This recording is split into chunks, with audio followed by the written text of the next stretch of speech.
Scotland has very many problems. Very, very many. There is a lot of things that need focused on that the politicians, quite frankly, do not care about. Scottish Parliament is ignoring a hell of a lot of serious issues that Scotland actually faces. But this article has restored my faith. now that I know that our politicians are looking out for our best interests by banning gingerbread men at the Scottish Parliament as a new drive to stamp out sexism. Because, you know, there is nothing more misogynistic than a biscuit. There's nothing more misogynistic than a biscuit.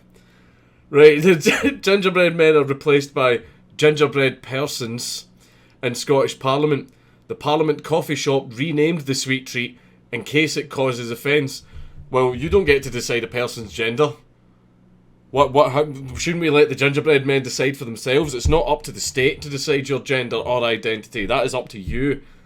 You know, little gingerbread men sitting there waving the Gadsden saying, "Don't tread on me." A survey found that 30% of women working in the Scottish Parliament believed they had been sexually harassed. Now, I don't know what that has to do with gingerbread men, unless it's gingerbread men themselves that are actually doing the sexual harassment. So if anyone who works at Scottish Parliament has found themselves being sexually harassed by a gingerbread man, we want you to come forward. Your voices absolutely must be heard. If you see these goddamn misogynistic biscuits, they can't keep getting away with it. The move comes as a strategy aimed at stamping out sexual harassment and sexism was introduced in Holyrood this week after a survey found 30% of women working there believed they'd been sexually harassed.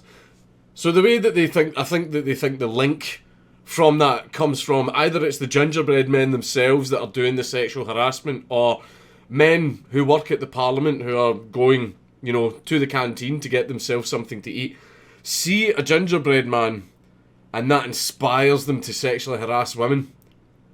I'm really not sure what the connection is here, but this is obviously some deep science that our tiny minds can't understand. Men are obviously looking at a gingerbread man biscuit and just feeling like getting the rape on. That's the only conclusion that I can draw from this here. I have absolutely no idea whatsoever how renaming a gingerbread man to a gingerbread person is fighting against sexual harassment. Maybe there's something that I'm just not understanding. If anybody would like to come forward and explain it to me, I will more than happily listen, but it's very difficult for me to see the connection here. If anyone could come forward and explain this to me though, that would make me very happy. Scottish Conservative Equality spokesman Annie Wells said, "Surely the Scottish Parliament has got better things to do than worry about what to call gingerbread men. This is an utterly pointless gesture which simply trivialises the real issues of gender equality." Yes, that is completely 100% true. See, if you are, you know, all for gender equality and all that other stuff, you know, people might call you an SJW and all that other type of shit, you know, if that is what you want, the road you want to go down, then you go down that road. But see, when you do shit like this, it's stuff like this that people think makes people think that your movement is a joke. Like, see if you're out there going, equal pay for women. We do have equal pay for women, but let's just use that as an example. If you want to fight for equal pay with women, most reasonable people would turn around and say, yes, I absolutely support that. That area of gender equality, I absolutely support. I feel everyone should be paid the same for doing the same job. Gender and race and all that shit should be irrelevant. I am fine with that. I am more than fine with that. But see if you approach me with this garbage, that is what's going to make me not take your movement seriously. That I would probably think if someone approached me with this that they were joking. That is how stupid and ridiculous this is. Because, like, Annie Wells, right in the money. Surely Scottish Parliament has bigger things to worry about. They absolutely do. The job situation in Scotland is shit. One thing that they're trying to do, like Nicola Sturgeon's trying to do, is, we need more. Like, Scotland's still about 96% white. Oh, why don't we have refugees? Why don't refugees come here? I mean, we've opened the gates to them. Why don't they come in? They are coming in. They're coming into Scotland where there's a housing crisis, so they're getting put in really, really shitty estates. Some of them, in fact, quite a lot of them end up facing racism because they're living in predominantly white neighbourhoods, and then realising that there is absolutely no jobs at all. Scottish jobs are shit. The job situation in Scotland is absolutely shit because Scottish leadership are not doing anything to help small businesses or help businesses create new factories, new plants, new offices, all that type of stuff, or enticing big business to come to Scotland. They're not doing anything for it, so nobody's coming here. So the Scottish job situation is shit. There is also, again, the housing crisis because all of the houses are shit and they're in horrible, shitty areas. So what is actually happening is refugees are coming here. They're then realising that there are no jobs. The house they live in is really shit.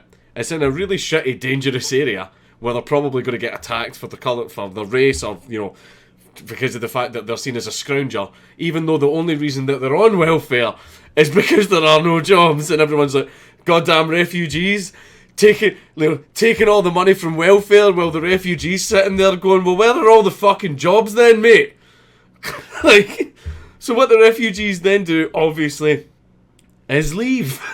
I know people who have come here as refugees, they realise that there's nothing here, and so they leave and go to England where all the jobs are, or they go elsewhere. That's something that you should be focusing on. Oh, why do we have so many disenfranchised young people? It's because they can all go to university. They can all go to university and get a degree. That is absolutely no problem. You can go to university and get a degree. But when you graduate, the only thing that is available for you to do is call centres. Well, if you're sitting there with a master's degree in business networking or computer science or something amazing like that, or even engineering, and you're sitting there taking calls from people who every day remind you that you are worthless and a piece of shit, that might disenfranchise a few people. There are probably refugees. I've worked in call centres where there have been people who are refugees who've came in and worked there. And the thing that they used to always get is, as soon as the person heard a foreign voice on the phone, they would go, oh, I'm through to India. Put an English-speaking person on the phone. And the refugees would quit. And I don't blame them. I don't blame people in call centres for feeling miserable, especially when they're sitting there with a big, shiny degree, but there are no jobs available for them to actually apply it. Yes, there are bigger things that Scotland needs to focus on. Teenage pregnancy, housing, homelessness. Glasgow has tent cities now, by the way. We never had them when I was growing up, but now Glasgow actually has tent cities. Knife crime is still dropping, but it's still a massive risk. The police aren't really doing what they're supposed to do. The housing crisis, refugees are actually coming here and leaving because it is so shit, and primarily the job situation. Yes, there are plenty of other things that the Scottish Parliament should be fucking focusing on. But hey, I guess we don't need to worry about gingerbread men raping anyone.